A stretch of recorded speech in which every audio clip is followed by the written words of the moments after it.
Melkisedek Raja Salem 1/10 dari semuanya.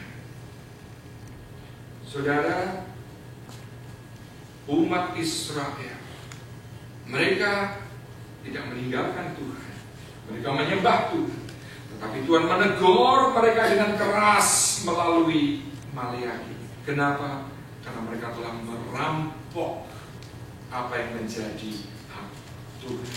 Mereka tidak menyerahkan persekutuan mereka kepada Tuhan. Itulah sebabnya teguran Tuhan itu begitu keras. Tapi saudara, Tuhan bukan saja menegur, Tuhan juga memberikan janji. Mari kita lihat lagi dari Maleakhi pasal 3. Saudara, boleh nggak manusia memuji Tuhan? Nggak boleh kan? Itu jelas sekali, kita tuh jangan memuji apalagi mencobai Tuhan. Tetapi di Maleakhi pasal 3 tadi, saudara, untuk meneguhkan mereka supaya mau taat kepada Tuhan, Tuhan sampai bilang apa? Kita buka lagi pasal 3 tadi, di ayat ke-10 ya. Bawalah seluruh persembahan persepuluhan itu ke dalam rumah perbendaharaan, supaya ada persediaan makanan di rumahku. Dan apa saudara?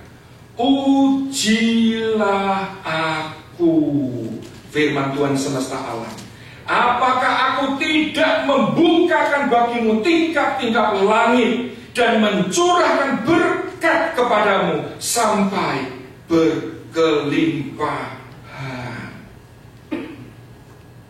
Saudara, orang-orang yang mau taat kepada Tuhan itu mendapat berkat khusus dari Tuhan. Sebetulnya untuk apa sih Tuhan kok memberi perintah supaya umatnya memberi persepuluhan itu? Apakah Tuhan kekurangan dana? Tidak, saudara. Ya. Semalam saya lihat interview Bill Gates, saudara. Dia bilang, nanti anak-anakku cuma tak tinggali small percentage of my kekayaannya, saudara. Yang menginterview ketawa, itu bukan small untuk kamu ya, 50 billion, kalau 10% aja 5 billion itu, saudara ya. Saudara, kalau saudara itu karena sayang sama Bill Gates, saudara kasih dia $1, kira-kira Bill Gates terima kasih nggak sama saudara? Ya. Ada artinya $1 bagi Bill Gates? Nggak ada. Kenapa? Dia orang terkaya, walaupun sekarang kalah sama Carlos, tapi termasuk masih orang paling kaya di dunia sekarang. $1 itu tidak ada artinya. Saudara, kita minggu lalu sudah belajar, Tuhan itu bukan cuma pemilik dunia ini, saudara. Entah berapa nilainya, dia pemilik alam semesta. Tuhan butuh uang kita ya? Tuhan tidak butuh uang kita. Jadi kalau kita memberi persepuluhan itu ingat, bukan untuk Tuhan karena perlu, saudara. Nah, kalau gitu untuk apa? Ada beberapa tujuan kenapa perpuluhan itu diajarkan. Untuk mengingatkan umat Tuhan bahwa Allah lah sumber segala berkat. Dengan kita memberi persepuluhan, kita diingatkan, Tuhan, kalau aku bisa dapat income seperti ini, itu karena Engkau yang memberi aku kemampuan untuk berpikir, sehingga aku bisa mengerjakan tugas-tugas di tempat pekerjaan. Engkau memberi aku sehat, aku bisa berangkat bekerja. Engkau juga memberi aku pekerjaan. Jadi diingatkan, saudara, kalau kita bisa mendapat sesuatu, itu sumbernya dari siapa? Dari Tuhan. Yang kedua, untuk mendukung kebutuhan rumah Tuhan dan hamba-hamba Tuhan di zaman itu, saudara. Saudara ingat waktu Israel memasuki tanah perjanjian, itu kemudian diadakan pembagian wilayah. Ada berapa? Wilayah dibagikan 12 wilayah. Tapi ingat, suku Lewi dapat nggak bagian tanah itu? Tidak. Kenapa? Kalau itu 12, yang dapat 12 keturunan siapa? Bible gue sini. Keturunan Yusuf. Ya. Sedangkan Lewi tidak mendapat bagian. Kenapa? Karena suku Lewi dipanggil secara khusus untuk menjadi imam, untuk melayani. Ya. Jadi mereka itu dikhususkan oleh Tuhan, tidak perlu diberi tanah khusus. Mereka juga pekerjaannya dikhususkan untuk melayani rumah Tuhan. Nah, untuk menghidupi suku Lewi dan keluarganya ini, persepuluhan diadakan untuk mendukung pekerjaan Tuhan. Ya. Lalu yang ketiga, untuk mengajar ketaatan dan juga bersandar kepada Tuhan. Saudara, melalui persepuluhan itu umat Tuhan, lihat, kamu belajar taat. Ketaatan seseorang, ya, itu juga bisa dilihat dari bagaimana dia mempersembahkan. Nah, ini seringkali tidak mudah, saudara. Bagi kita orang Kristen, ya, meskipun seharusnya kita ini bukan cuma persepuluhan.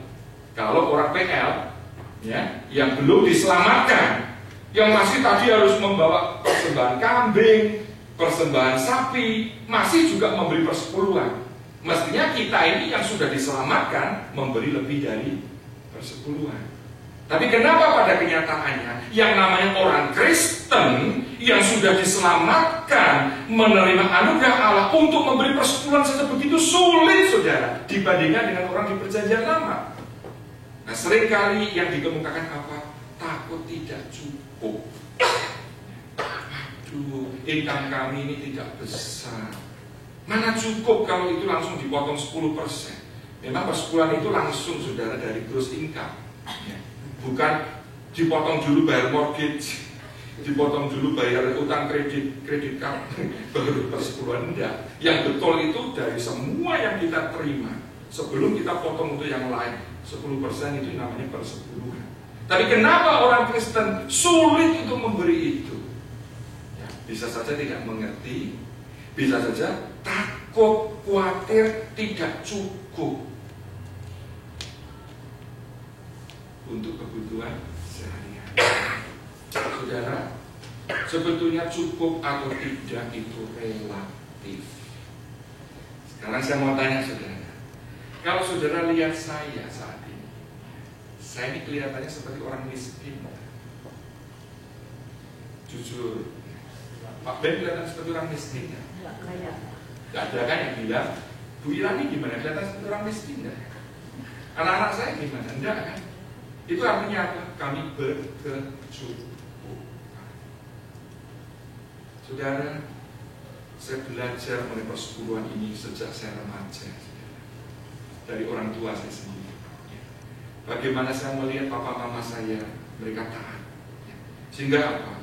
Pertama kali saya mendapat persembahan kasih atau income, saya ingat itu tahun 88 ketika saya ke Amerika mengikuti exchange program.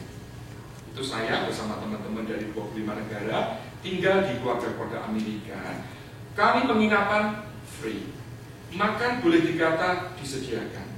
Waktu itu setiap training mendapat $60 untuk uang jajan, untuk beli sabun dan sebagainya.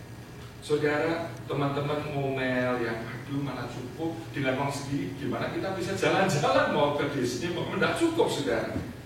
Tapi saya belajar beriman, Tuhan, $60 memang tidak cukup. Tapi saya mau taat, persepuluhan, persembahan. Saudara, Tuhan memberkati saya di luar apa yang saya pikirkan. Selama 1 tahun di Amerika bukan saya berkecukupan, dan selalu keluarga yang saya tinggali memberi pinjaman mobil, saudara. Sehingga saya suka jemputin teman-teman, karena mereka tidak dipinjami mobil. Baik waktu saya di Kansas, di Pennsylvania, saya diberi mobil pribadi, saudara. Itu berkat Tuhan. Iya. Saya bisa jalan-jalan ke Kanada for free, bahkan ngajak teman-teman saya sewa van 15 orang ke Disney World di Florida. Dari mana uang itu? Sama Tuhan membuka jalan, saudara. Bahkan sebelum pulang Indonesia, saya ke bank sama beberapa teman. Mereka biasanya ke bank untuk ngambil kiriman dari orang tua. Saya ke bank waktu itu untuk apa? Untuk kirim uang ke Indonesia, karena saya tidak mau bawa itu cash. Sama Tuhan membuka jalan memberkati. Dan sejak saya melayani di Kudus, saudara, setiap bulan kami terima berapapun, langsung kami sediakan ini untuk Tuhan. Di samping itu, saudara, kami juga ada anggaran untuk persembahan. Nah, ini orang Kristen juga kadang masih belum jelas antara perpuluhan dan persembahan. itu dua hal yang berbeda. Persepuluhan itu jelas 10% dari apa yang kita terima dari Tuhan. Kalau persembahan itu sifatnya sukarela. Semakin seseorang mengasihi Tuhan, semakin dia rela mempersembahkan lebih. Kami juga saudara, karena di Kudus itu ada beberapa jemaat yang kurang mampu, ada janda-janda. Kami juga anggarkan ada charity, sehingga saudara kami sebisanya untuk mau menjadi berkat, bukan saja bagi gereja Tuhan, tapi juga bagi pekerjaan-pekerjaan Tuhan, yayasan-yayasan misi, para misionaris maupun mereka yang berkekurangan. Dan saudara, saya berani saksikan kepada saudara, mulai saya memberi persepuluhan pertama kali sampai hari ini, kami tidak pernah berkekurangan. Selalu Tuhan itu apa yang menjadi kebutuhan kami, Tuhan sediakan. Termasuk untuk sekolah Ivan, waktu secara manusia gimana biaya, tapi diingatkan lagi, Tuhan yang akan mengatur, Tuhan akan menyediakan. Betul saudara, pada waktunya dibuka jalan semua bisa. Dan bukan untuk membanggakan diri, tapi untuk menantang saudara. Jangan takut, jangan khawatir, jangan terlalu perhitungan sama Tuhan dalam soal uang. Mari kita taat, saudara. Secara manusia, saya sulit untuk keluar negeri. Keluar negeri itu biayanya kan besar. Tapi saudara tahu, selama ini saya diberi kesempatan oleh Tuhan sudah mengunjungi, melayani hampir 30 negara. Dari mana itu? Dari Tuhan. Saudara jangan khawatir. Soal cukup atau tidak cukup itu relatif. Kalau kita mau memprioritaskan Tuhan, Dia juga nanti akan memberkati lebih. Contohnya apa? Tadi saudara lihat Maliaki 3. Ini bukan janji saya, saudara. Coba kita baca lagi, ya. Pelan-pelan supaya saudara bisa makin mengerti apa yang Tuhan maksudkan. Ayat ke-9, kamu telah kena kutuk, tetapi kamu masih menipu atau merampok aku. Ya, kamu seluruh bangsa. Jadi Tuhan ini sedih. Rupanya kutukan itu berhubungan dengan apa? Karena mereka tidak taat. Tapi sudah dikutuk sekalipun mereka belum sadar, saudara. Kalau itu akibat ketidaktaatan mereka. Mereka masih terus-menerus tidak taat. Makanya Tuhan bilang apa? Bawalah berapa? Seluruh. Berarti kita jangan potong-potong, saudara. Seluruh persembahan persepuluhan itu kemana? Ke dalam rumah perbendaharaan, supaya ada persediaan makanan di rumahku. Dan ujilah aku, firman Tuhan semesta alam, apakah aku tidak membukakan bagimu tingkap-tingkap langit dan mencurahkan berkat kepadamu sampai berkelimpahan. Saudara mau diberkati? Pasti mau dong, ya. Kita semua mau diberkati.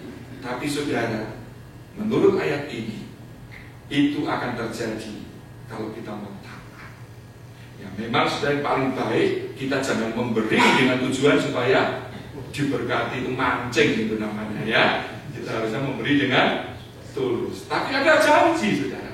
Orang yang justru mau taat kepada Tuhan diberkati. Janji Tuhan apa? Ayat ke-11, aku akan menghardik bagimu belalang pelahap, supaya jangan dihabisinya hasil tanahmu, dan supaya jangan pohon anggur di padang tidak berbuah bagimu. Firman Tuhan semesta alam. Artinya apa, saudara? Ada special protection dari Tuhan bagi orang-orang mau taat kepada Dia. Orang-orang zaman itu banyak para petani, saudara, itu kalau kebunnya dimakan belalang ya habis kan. Tuhan bilang apa?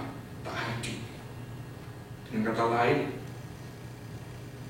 kebun mereka panennya akan berhasil. Ada special protection, ada special blessings bagi mereka yang taat kepada Tuhan. Sudah saya ingat kesaksian teman saya, seorang pendeta, saudara. Dia itu melayani di kota kecil, ya. Nah, karena kota kecil juga jemaatnya ya tidak bisa memberi banyak begitu, sehingga dia bergumul. Dia punya 3 anak. Anaknya sering sakit lagi, saudara. Maka untuk beberapa saat itu dia tidak memberi persepuluhan, karena ya tadi tidak cukup gitu. Sampai kemudian ketika dia belajar firman Tuhan. Tuhan menegur dia. Lah kamu nih pendeta kok tidak memberi contoh? Dia bilang, Tuhan, tidak cukup.